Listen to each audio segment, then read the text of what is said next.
Hi, I'm Marissa Vaughn. I've been involved in theater for about 16 years off and on, and one of the things I've noticed is that when people are coming from high school or college theater, they are very ill prepared to deal with if they go into a smaller theater. In a high school or college theater, you have everything. This is your crew. You have people who design sets, who paint sets, who lighting, sound, everything. You have stage managers, assistant stage managers. Sometimes your crew outnumbers your cast. And you have all of this great equipment. You have a state-of-the-art light board hooked up to a monitor that tells you what channels are up, at what levels, and what your next cue is and what that's going to look like. You may have a laptop helping you run the show that is provided by your school, and you have great sound equipment. But in small theater, you don't have that. You have this. You have yourself. Sometimes you may have another crew member, maybe. You sometimes have someone who does your lighting design and your set design, but once the show is up, you don't have them anymore. It's you. If something goes wrong, you fix it. And your equipment, not state-of-the-art. It's whatever the theater can afford. Usually you have a light board, a soundboard, or a stereo with some speakers, and you have a desk lamp. That's about it. And you have your tape, of course. I didn't have a fan or a phone in either of mine. But, well, you have this stuff. If you have to bring like a laptop to run a show, as I did with Backwater Blues, which was a musical, you bring your own. This was Compass Theater. It was a little theater that I worked at, and they have about 60 seats. And I was doing tech for both Britannicus and Backwater Blues. And it's a challenge to work at a smaller theater. Now, what does a stage manager do? This is one of my favorite memes. It's the whole, what everyone thinks I do meme, which I know everybody sees. But this is what we do. Pretty much the bottom three. We make everything look good. We make the actors and the show run smoothly. The way you know that you have a good stage manager or a good crew is because the audience doesn't even know they exist. The second they know you exist, that's bad because it means something went wrong. The best thing is to not have anything go wrong. Being organized is very important. You have your sound cues, light cues. This is a prompt book. It tells you everything that's going to happen in the show and what you need to do. And the stage manager writes it as they go along. Now, one of the most important things in a small theater is to be able to troubleshoot. I came in one day and, Marissa, the lights, they don't work. Oh, okay. And I checked the light board, it's fine. I checked the breakers, they're fine. I walk around, I'm like, aha, I know what your problem is. You need to plug these in. And a lot of times, it's simple stuff like that. One time I came in, sound equipment's bad.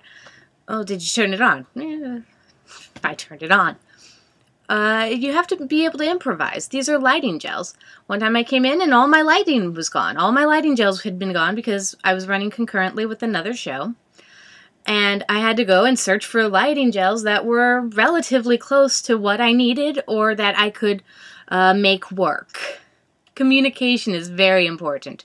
You communicate with the director, the actors, and if you have stage people, them.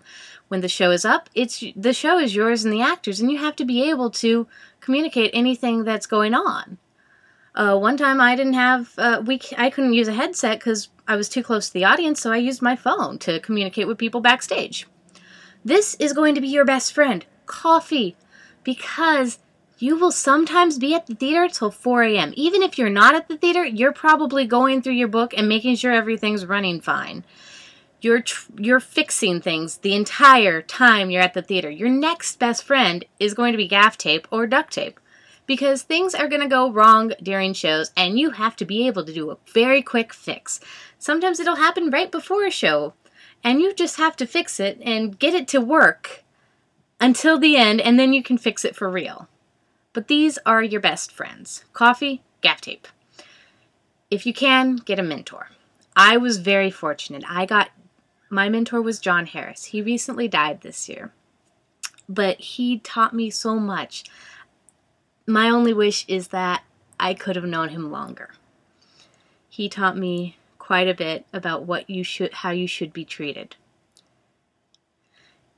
It's not about who you know in theater. That can get your foot in the door, but what's going to keep you in the door is who wants to know you. If people don't want to work with you, they're not going to work with you. If they want to work with you, they will work with you. They will call you up to say, hey, I'm working on this project. Can you help? Next thing, this sounds a little mercenary, but after you've done enough shows, you need to get paid for it. People treat you better when you're paid. They don't treat you well when you're not paid. I don't know why, but it's a psychological thing. It's because they think that you have time. Now, actors are replaceable. There are, for every one stage manager, 50 actors, because everybody wants to be an actor. You get all the credit. When you're a stage manager, it's a lot of hard work and you don't get a lot of credit. You get paid better, but you don't get a lot of credit. My main piece of advice is expand yourself. This is a still from a show that I wrote, directed, and I ended up acting in. If you want to do these things, do it. You're never going to figure out what you can do if you don't push yourself a little, stretch yourself. Just do these things and it'll improve your communication with others because you know what they're going through. Creates empathy. Theater takes a lot of time, takes a lot of energy, but if you love it, you do it.